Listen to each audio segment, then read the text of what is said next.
What's going on, everybody? Just checking in. Monday Night Football on deck. Full slate of football games everybody took in. The Vikings play the Bears this evening at 8:30. I think I'm leaning towards the Vikings today. And it's just because I don't trust Caleb Williams and the Bears. It is the first game of the season, though, so anything can happen.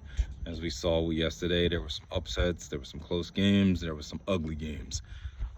Like I said, I don't trust Caleb Williams and the Bears, so I think Minnesota should be able to take care of business. Some key games that I took in yesterday, the Tampa Bay game and Atlanta game was actually a solid game.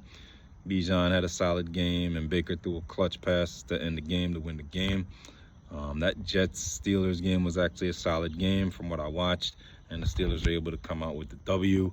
From what I see, Micah had a solid game against the Lions, and I think the Lions, like I said, is going to take a step back this year.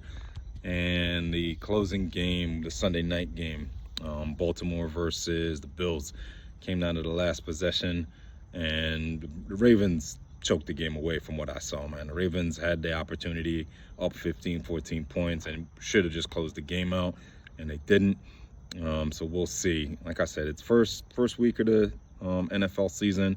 To me, the first 4 weeks is almost like preseason football, where you're not really knowing what you're going to get. You can get some ups, you can get some downs, you can get some terrible, and you can get some great. Transition into Phillies big series against the Mets this evening. A couple key people out. Trey Turner's out, Bohm's out, and I think Marsh is out with the flu. Not what we wanted to see with, the big bad Mets up here. I know nobody in Philadelphia trying to hear big bad Mets, but the Mets are in the Phillies' head, and they got to get a couple wins. Hopefully they start off this evening and get a dub. But let me know how you think, man. How you feel about that Monday Night Football game. And hopefully the Phillies can take care of business and win at least 2 out of 3 versus these Mets. Go Birds. Everybody have a good evening.